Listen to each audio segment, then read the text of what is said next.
Hello student, welcome back my YouTube channel. आप सभी का हमारे यूट्यूब चैनल गौरव टेक्नोलॉजी का फिर से स्वागत है।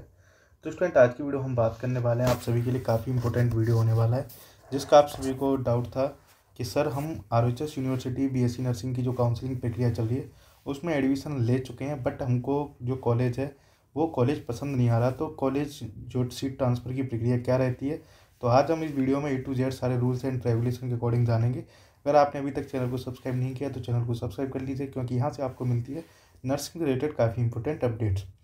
चलिए, आपको सारी चीज़ें ध्यान से सुननी है कि आप किस तरीके से अपनी सीट को चेंज कर सकते हैं या सीट ट्रांसफ़र की प्रक्रिया कैसे होती है ना। तो सबसे पहले आरओएचएस की वेबसाइट पे यहाँ पे एक अपडेट कुछ टाइम पहले आया हुआ था, मैं सीधा अपडेट पे लेके चलता हूँ।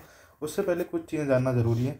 वो बात है कि ये जो भी सीट ट्रांसफ़र की प्रक्रिया रहेगी वो आफ्टर काउंसलिंग कंप्लीटेशन होने के बाद ही होती है। जितनी भी काउंसलिंग है वो सारी कंप्लीट हो जाएंगी जब भी आपकी ये सीट ट्रांसफ़र की प्रक्रिया आरओएचएस यूनिवर्सिटी के द्वारा कंडक्ट की जाएगी, है ना। तो A to Z जो भी चीज़ें हैं वो आपके सामने रहने वाली हैं, तो सारी चीज़ें आप ध्यान से सुनना, क्योंकि एक भी पॉइंट मिस होता है तो फिर आप मुझे लोग पूछते रहते हैं कि ये दिक्कत आ रही है तो कैसे प्रोसेस करें।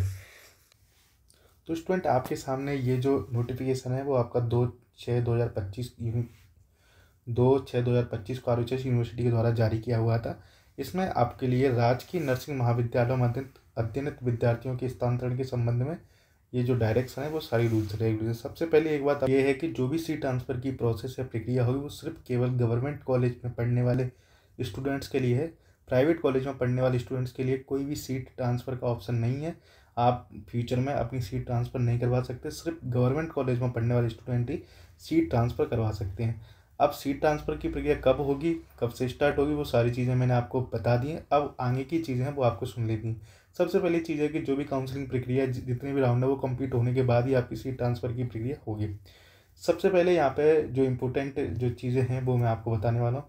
यहाँ पे आपने एक चीज़ नोटिस की होगी, मैंने यहाँ पे कुछ हाईलाइट कर रखा है कि ये जो सारी प्रक्रिया है वो राजकीय नर्सिंग महाविद्यालयों के में अध्ययन करने वाले स्टूडेंट्स के लिए रहेगी, जो सिर्फ गवर्नमेंट कॉलेज में। फर्स्ट पॉइंट पर अगर आप यहाँ पे नोटिस करेंगे बीएससी नर्सिंग के बारे में, तो यहाँ पे एक नोटिस करने वाली बात है कि जितने भी स्टूडेंट हैं जिन्होंने फर्स्ट या सेकंड सेमेस्टर के स्टूडेंट हैं जिन्होंने केवल फर्स्ट अटेम्प्ट में ही अपना जो फर्स्ट और सेकंड सेमेस्टर पास किया है वो स्टूडेंट कॉलेज ट्रांसफ़र के लिए एलिजिबल होंगे। नेक्स्ट है कि सेम सिटी में आपको कॉलेज अलॉट नहीं किया जाएगा। अगर आपके ट्रांसफ़र होता है तो दूसरी सिटी में आपको कॉलेज अलॉट किया जाएगा। चलो, अब जो प्रोसेस है उसको सुन लीजिए कि दोनों कॉलेजों में आप जिसमें ट्रांसफ़र करवाना चाहते हो जो पढ़ रहे हैं वहाँ से आपको एनओसी लेना ज़रूरी है, और एनओसी लेने के बाद आपका जो सेकंड सेमेस्टर का रिजल्ट आएगा उसके विद इन 15 डे आपको एनओसी के लिए आवेदन करना है। तो आपको कॉलेज की एनओसी लेने के साथ ही आपको यूनिवर्सिटी में एनओसी के लिए आवेदन करना है। उसके बाद आपके लिए एनओसी यूनिवर्सिटी जारी करेगी, उसके बाद ही मेरिट के बेस पे आपका जो ट्रांसफ़र की प्रक्रिया अलॉट होगा। नेक्स्ट, उसके बाद एनओसी यूनिवर्सिटी से मिलने के बाद आपको आईएनसी से एनओसी लेना भी ज़रूरी है। आईएनसी से एनओसी आपको 30 डे में लेनी है, वो आपकी यूनिवर्सिटी में जमा करानी है। वहाँ से आईएनसी की जो एनओसी मिलने के बाद सारी चीज़ें आपकी फर्दर रहेंगी, है ना। बाकी जो भी अपडेट्स हैं ये 16/9/2017 के, वो भी सेम यही है। वो अपडेट मैं यहाँ पे दिखा सकता हूँ, सेम अपडेट से ही।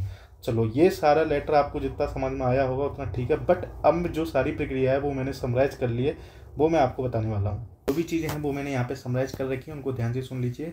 एलिजिबल क्राइटेरिया की बात करें तो आपको फर्स्ट एंड सेकंड सेमेस्टर को पास करना है फर्स्ट अटेम्प्ट में।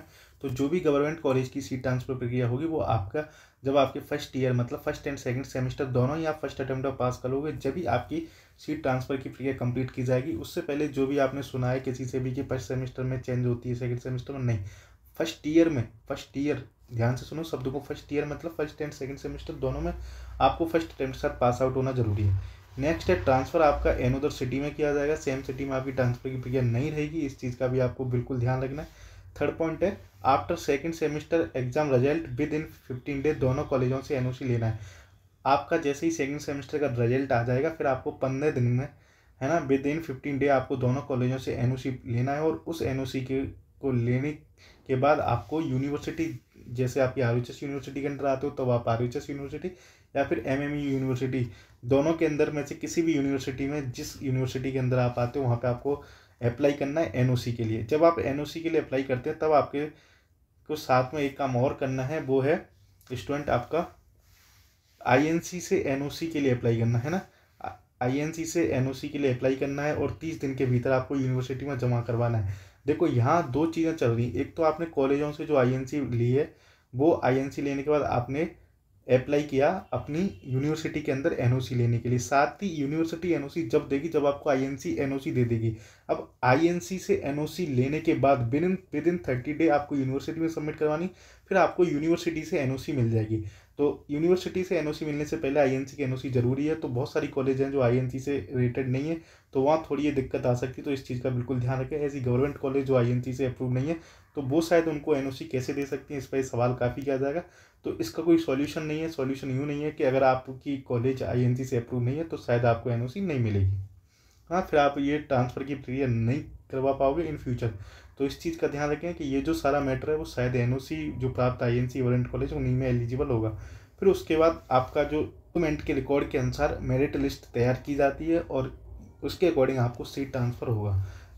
अब ये मेरिट लिस्ट वाला क्या चक्कर है, तो देखो मान लो किसी यूनिवर्सिटी में, मान लो किसी कॉलेज में सेम स्टूडेंट ने, बहुत सारे स्टूडेंट ने सेम सीट के लिए अलॉट किया है, तो जिस स्टूडेंट के नंबर ज़्यादा थे उसकी मेरिट बनेगी और उसको ये सीट अलॉट हो जाएगी। तो यहाँ पे भी मेरिट वाला इशू है। ऐसे मान लो कोई एक सीट है, उसके लिए 5 स्टूडेंट ने अप्लाई किया है, तो उस एक सीट में 5 स्टूडेंट से जिसके ज़्यादा जितने नंबर आए थे उसको उसके अकॉर्डिंग मिल जाएगी, है ना। तो ये सारी प्रोसेस इस तरीके से चेंज होगी, है ना। बाकी कॉन्ग्रेचुलेसन, आपका सीट इस तरीके से ट्रांसफ़र हो जाएगा। अब यहाँ पर बात करेंगे कुछ ऐसे स्टूडेंट हैं जो सीट ट्रांसफ़र नहीं करना चाहते, वो डायरेक्ट सीट छोड़ना ही चाहते हैं कि हमें बीएससी नर्सिंग नहीं करना है। तो सीट छोड़ने का क्या प्रोसेस है, सीट किस तरीके से छोड़ सकते हैं। देखो, आरएचएस ने आपको फैसिलिटी दी थी काउंसलिंग के टाइम पे, है ना। आरएचएस ने आपको काउंसलिंग के टाइम पे मौका दिया था सीट छोड़ने का, है ना। तो उस टाइम जिन्होंने छोड़ दी वो तो ठीक है। अब अगर आप एनरोलमेंट होने से पहले सीट छोड़ते हैं तब आपको कुछ भी देने की ज़रूरत नहीं है। अगर आप एनरोलमेंट के बाद छोड़ते हैं तब कुछ टर्म है ना। वो टर्म क्या है, सबसे पहले आपको 50,000 का जो बॉन्ड है वो फिल करना पड़ेगा, है ना।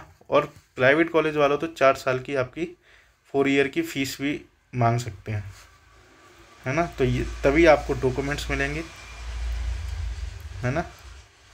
तो जितना हो सके, अगर आपको नहीं करना तो एनरोलमेंट से पहले ही अपनी सीट को ड्रॉप कर लो। अगर आप बाद में छोड़ते हैं तो आपको 50,000 रुपये का बॉन्ड देना पड़ सकता है और 4 साल की आपको फीस भी देनी पड़ सकती है, तभी आपको डॉक्यूमेंट्स बनेंगे। ये सारी प्रोसेस है सीट छोड़ने की और कॉलेज सीट ट्रांसफ़र कराने की। बाकी वीडियो अच्छी लगती है तो चैनल को जरूर सब्सक्राइब कर लेना। बाकी मिलते हैं नेक्स्ट वीडियो के साथ, तब तक जुड़े रहिए। जय हिंद, जय भारत।